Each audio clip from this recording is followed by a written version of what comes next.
loves. So I've been really trying to figure out what to do for videos. I mean, you guys know I say that all the time. Hi, dude, you should go. And what I wanted to do was something very personal to me, as well as someone very close to me, people very close to me. So I wanted to talk kind of about the vicious circle of toxic relationships, as well as the telltale signs to look at when you're in that type of relationship, and maybe you don't know you're with that type of person. Maybe you're giving excuses for their behavior and it's making you be blinded by love, which everyone goes through. So I thought this video might be nice to kind of go over a few of those things. So I've been in a lot of toxic relationships, a lot of abusive relationships. I've been in and out of very awful situations, which, some I put myself in, others I was a naive young woman and went into those relationships. So first off, one of the biggest things that happen when you go into a toxic relationship is most of the time the first 2 weeks to about a month are spectacular. They are amazing. This person seems like they will do literally anything for you. However, within that time frame, even when there's that good communication and it seems like everything's going great, you're kind of becoming blindsided and you're not noticing the little yellow flags that are going past you. For instance, when you're upset about something and they say, "Don't worry, baby, you got me. I'm all you need."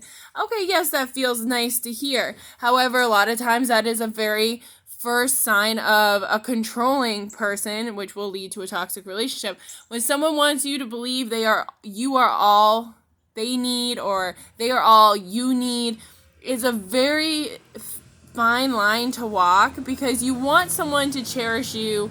I love that. I love being the all of my partner's, love. However, you always need other support, because some things you just don't feel comfortable talking about with your partner.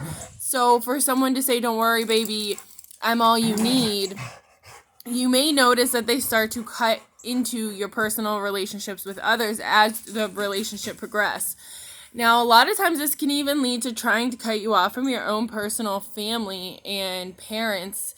And that can be a hard decision when you feel like you've been brainwashed that this man is all you need, and if you lose them, you don't know what you're going to do. Or this woman, because it goes both ways. And that's what I'm saying. It's a very fine line. You need to be careful when it comes to how people talk to you, even in the lovey ways that we think is amazing. Now, it took me a long time to realize the toxic signs and when something is healthy and it seems too good to be true, compared to when something's toxic and you make yourself believe it's too good to be true. Now, another sign to look for is when they get angry, they blame everything on you. So they had a bad day at work, they come home, you don't have dinner done right away, or the dishes are clean, or they trip when they walk in the door. And instantly it's, "What's wrong with you? You should have had this house picked up. If it wasn't for you, I wouldn't have tripped. I almost hurt myself. How would you have felt if I did that? Oh, I can't believe dinner's not done yet. I worked all day. Are you kidding me? Why don't you have it done? There's no excuse for that." That type of behavior is not acceptable. And it's a very hard thing to realize that, okay, yes, they're upset. They had a bad day. There's no reason for somebody to put all that blame on you from something small. Yes, everyone has a temper. Yes, it's a fine line. I have a temper. But most of the time, I even have learned how to walk away from a situation. That's the healthy way to do it. If you're upset and you can't calm yourself down, you have a temper, you walk away from the situation. If you have someone that's coming in, they're instantly blaming everything on you, you don't want that type of relationship. It's not healthy. It's not going to get better. It will continue in that type of motion.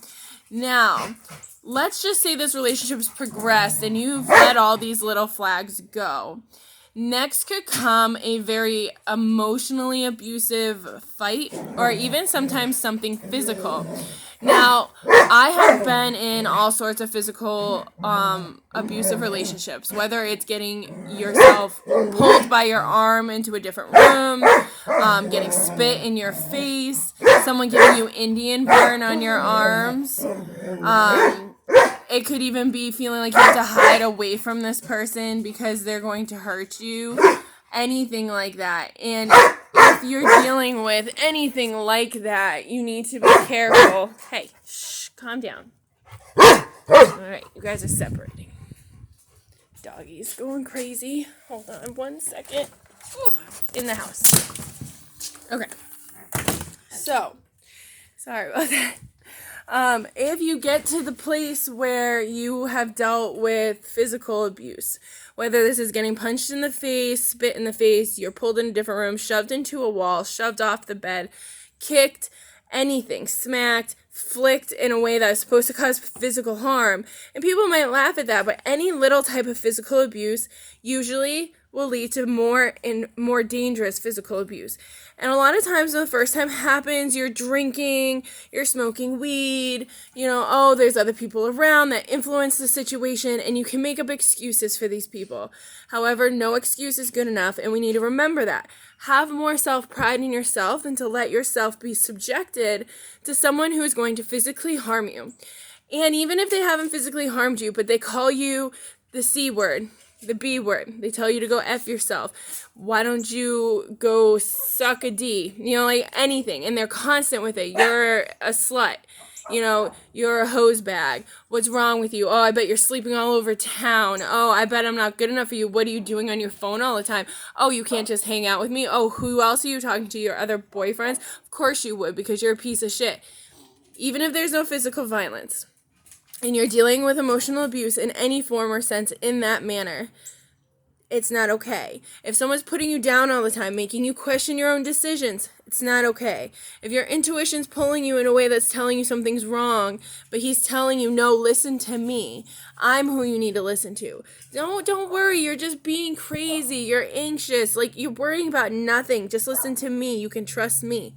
No, sister. No, men. We don't do that. You listen to yourself before you listen to someone else 100 times over. It's for the best. All of this can be